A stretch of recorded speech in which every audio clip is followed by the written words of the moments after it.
Hey everybody, welcome back. And today we are going to start our series on the 5 healthy habits, and we're going to start with my favorite one first, sleep.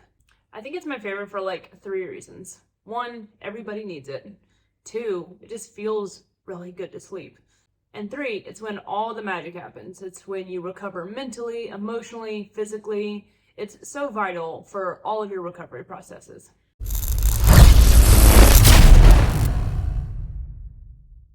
Now, if you watch the intro video, which I'll link here in case you haven't seen it, I'd highly encourage you to watch it. But there's a lot of issues that happen when you don't get enough sleep.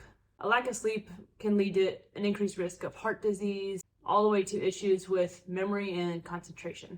So we really need to focus on sleep quality and quantity.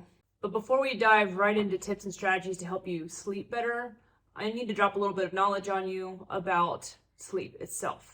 And we've got to work on some self-awareness, because the better you know how you're sleeping now, the more you can do to get ready to sleep better in the future. And it's important to start with the why behind why you should sleep well, because lots of research shows that adults learn best when they know the why behind something. Like, gone are the days of people just doing something because someone said to do it. You are more likely to adopt good sleep habits or adopt better habits, period, if you know the why behind those habits. So hang in there with me as we talk about some of these benefits and the reasons that you need to improve your sleep quality. All right, let's start with circadian rhythm. And there's a chance you've heard of it, but do you know what it is really?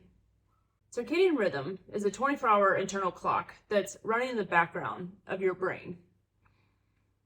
And it cycles you between sleepiness and alertness in regular intervals. It's also known as your sleep-wake cycle, if you've ever heard of that.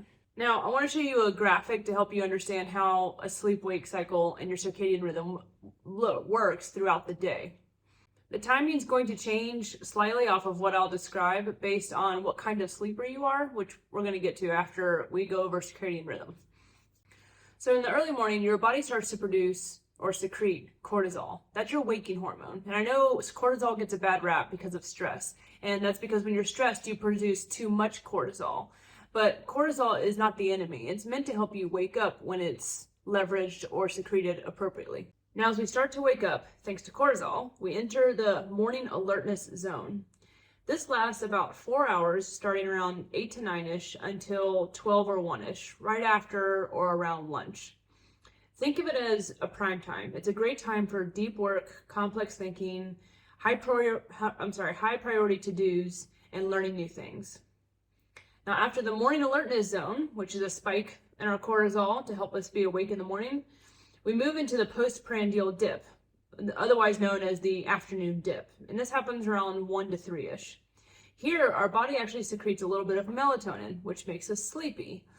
And there's some evolutionary benefits to resting in the afternoon, and so you can be more alert throughout the afternoon.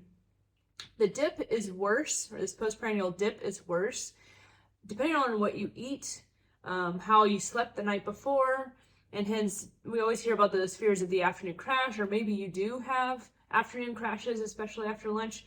Your body is designed to produce some melatonin, make you sleepy in the postprandial dip. And in another episode, we can go over how to defeat the dip if that's something that's really important to you all. But after the dip, we go into the wake maintenance zone, and that occurs from around 3 p.m. till around 10 p.m.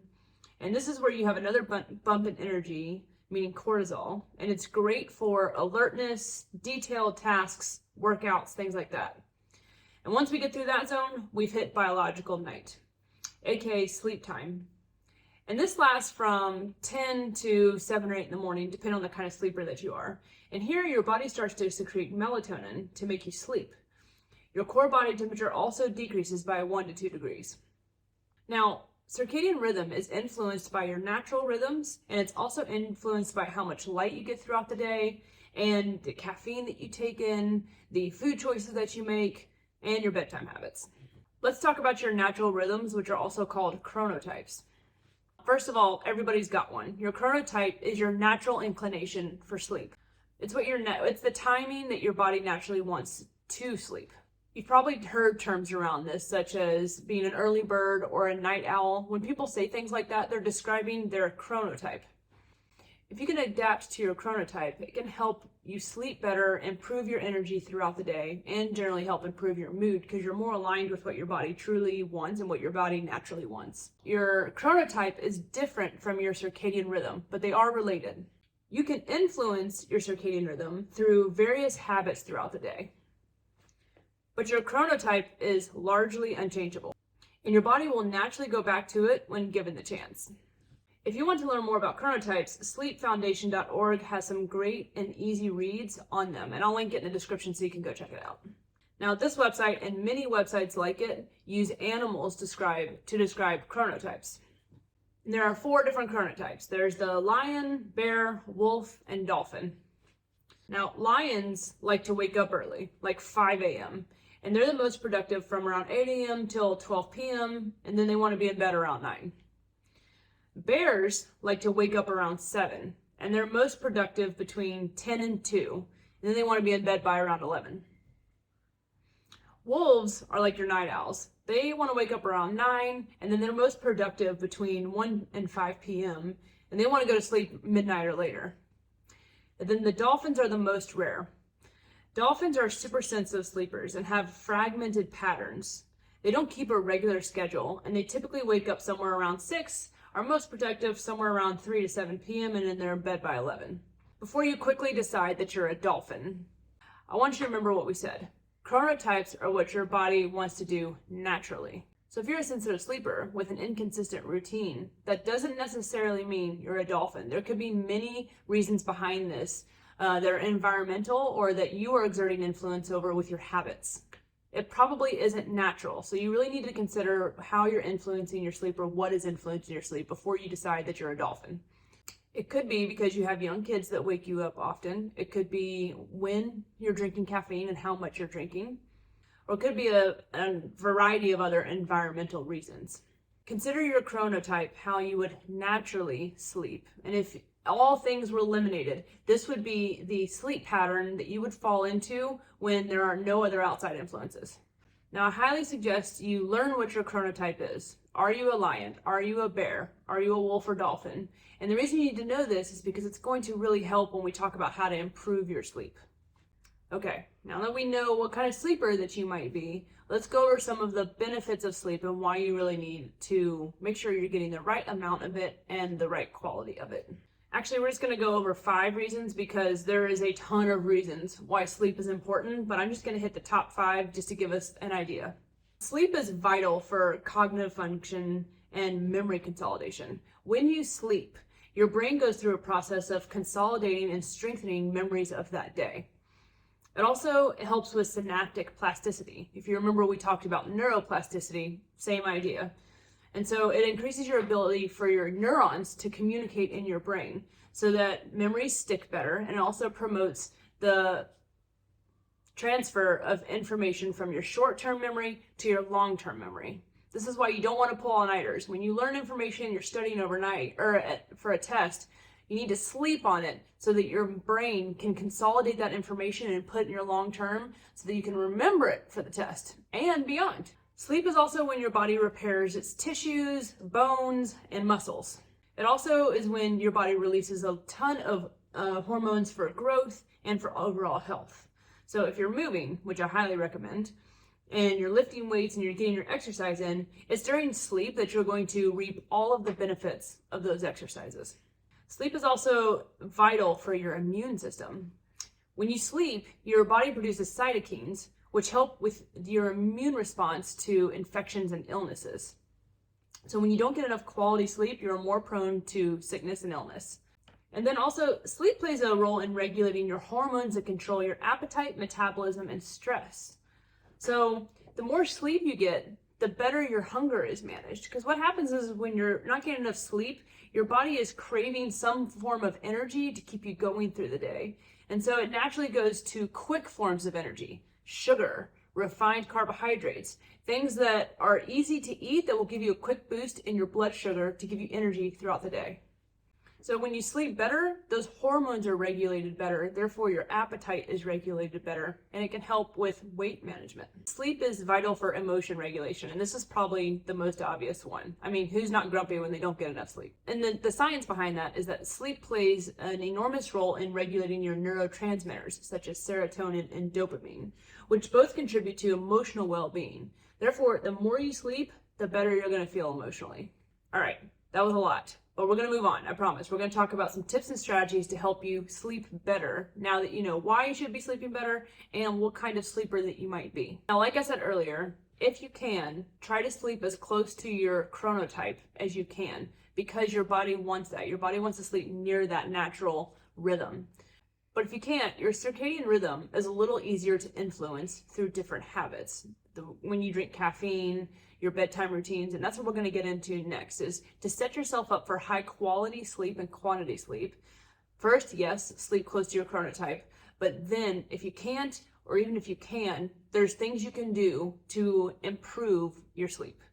Let's break it down into 3 categories: your environment, your habits, and your wind down routines. Let's start with your environment. You need to set the conditions for a successful sleep, and there are a few things that you can do. First, set the temperature in your house, or at least your room, to 65 to 68 degrees Fahrenheit.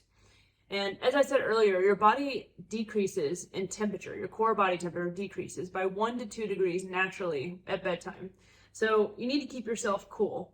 And that's why we need to keep your temperature regulated. If you sleep hot, then you risk waking up a lot because you're sweating or having restless sleep. Also, drown out noises with earplugs or white noise.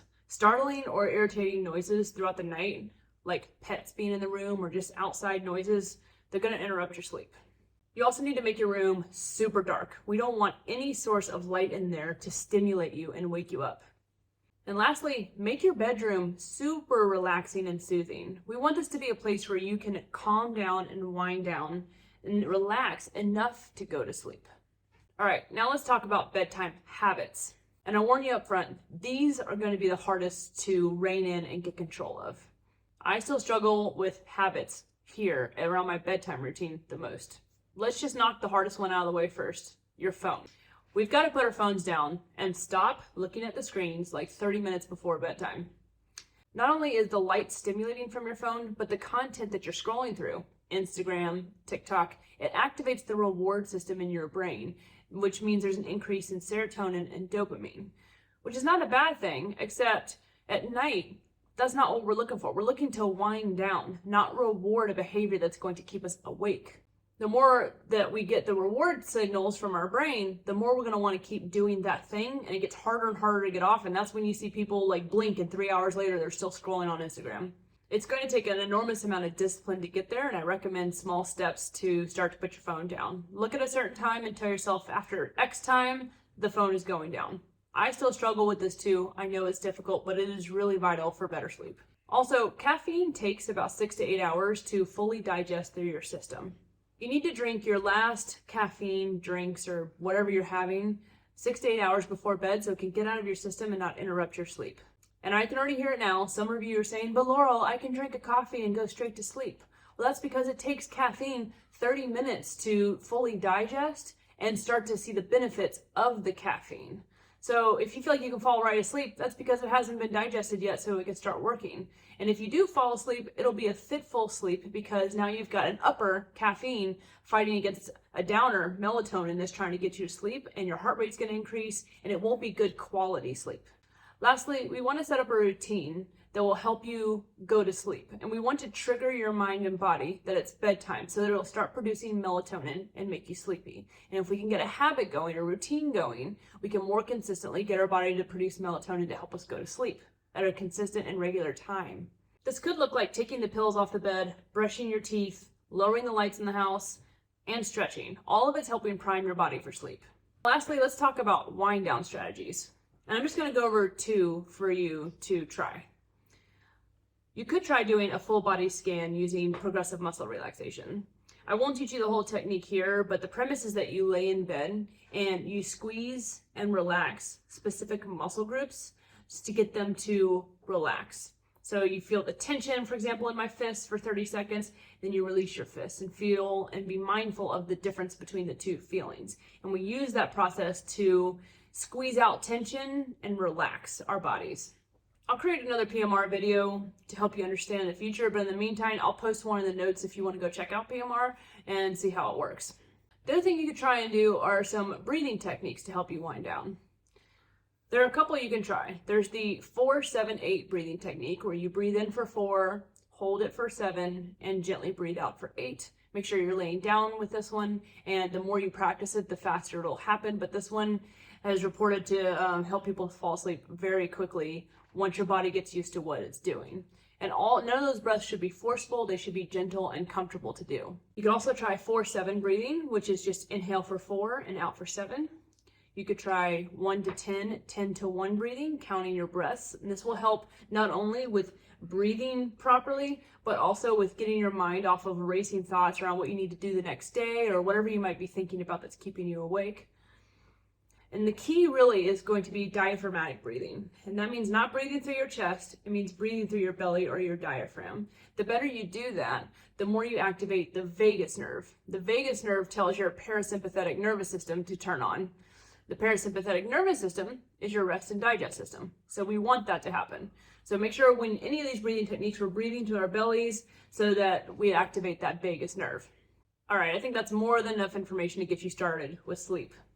Of course, not all these techniques and tricks work for everyone, and there's always extenuating circumstances that could be preventing you from getting good sleep. I understand that things like kids and pets and just stress can all get in the way of good sleep. A lot of people talk about shift work too, which we can make a whole episode about shift work and how, or what you could do to help you sleep a little bit better when you have to sleep at funky times.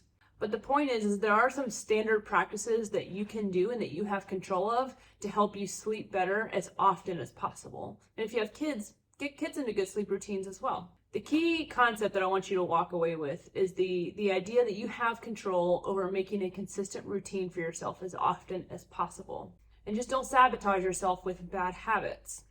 If you have a specific situation that you're trying to navigate that's interrupting your sleep, feel free to reach out and we can talk more specifically about your situation and what we can do to help improve your sleep quantity or quality.